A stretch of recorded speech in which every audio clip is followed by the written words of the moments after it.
Hi, Skid Row Radio. As you know, I'm not transgender, so I may not be qualified to talk about this. But I do have a platform, and there's a lot that needs to be clarified here. You seem to think that people transition due to being uncomfortable with the social gender role they've been expected to perform, which may be unnecessarily restrictive. You're almost right, but there's more to it than that. Just because someone may feel that they don't entirely fit within their assigned gender role, that doesn't mean they're going to conclude that they must really be the opposite sex. They may not totally fit within the purportedly restrictive gender role of the opposite sex either, so transitioning might achieve nothing. It's not as if people immediately flip to the other sex because of some minor difficulties with gendered expectations. That would be absurd. For trans people, it's far more pervasive and internal than that. They don't only feel out of place in their expected gender role, they feel out of place in their own bodies. They can tell that this isn't who they're supposed to be, and that wouldn't go away even with the dissolution of social gender roles. Society in general could be completely accepting of all kinds of cross-gender behavior, but that's quite separate from how they would still feel about their anatomy. And even from the angle of performing gender roles, looking the part can really help with acting the part.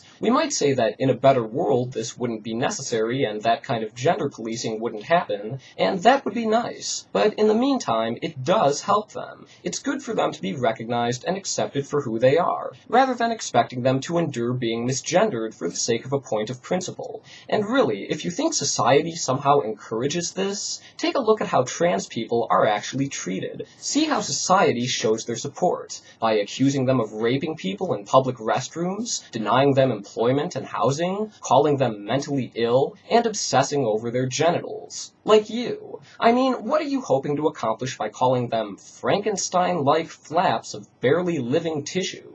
Do you make a habit of critiquing people's private parts for not living up to your standards? What are you, a connoisseur of dicks? For all you know, these people could be very happy with their genitals. They might consider it a vast improvement over what they had before. And that's all that matters. It's their body, not yours. So who asked you for your opinion? This is between them and their doctors. It's none of your business. And if you think they're just victims of some kind of medical establishment conspiracy, then you really don't understand that many of them actually do want this. The reason this option exists is because there's a demand for it. Do you think they can't make this decision for themselves? Extensive counseling is a part of transitioning. It doesn't even happen without psychiatric evaluation. Not that this means much when you've already concluded that the whole of medicine is tainted for allowing this, and for you to say that they shouldn't have this option is to say that helping them live their lives shouldn't be an option. If you're concerned about the results being unsatisfactory, you don't have to be.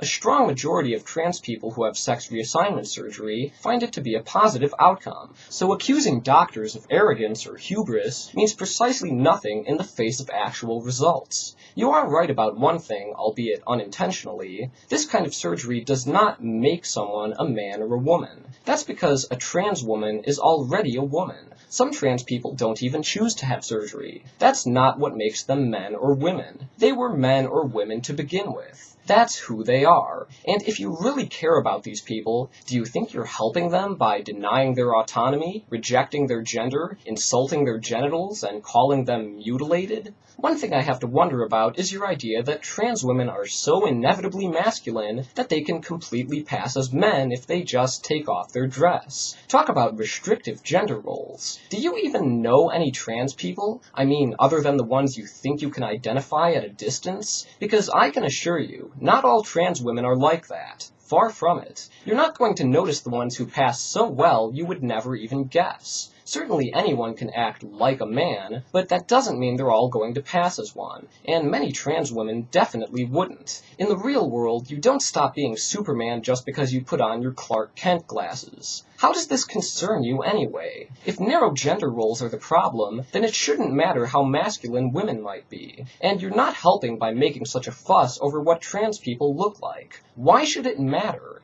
And after all of this, it's really unimpressive to see you insist that you support these people, and you haven't been hateful at all. You know, it's hard to be charitable about this when you hit on almost every transphobic cliche, and then tell us you just didn't understand. That's sticking your neck out and then pulling it back before someone can grab a hold of it and choke the stupid out of you. When something is considered hateful, it's usually for a reason, and trying to find another label for it isn't going to change that reason. You can call it hate, you can call it not hate, you can call it green beans if you want, but that's like trying to cure someone's cancer by changing the test results. It's a confusion of cause and effect. Of course you want the luxury of not being seen as hateful, you just don't want to walk the walk. Nothing you say reflects a concern for their well-being, only a concern for your own unfounded conjecture about them. Here we have people who just want to live their lives, and you can't step back and leave them alone. That is all you need to do. You don't need to treat them like victims of the people who are helping them, you don't need to criticize and scandalize their bodies, and you don't need to be such an idiot. Maybe you didn't know any better, but ignorance isn't an excuse for running your mouth about something and relentlessly degrading people without having bothered to do even the most basic research first, aside from finding pictures of their genitals to gawk at. That is not a respectful way to treat someone. If you cared about trans people at all, you could start by actually listening to them instead of assuming you know better. Because you don't.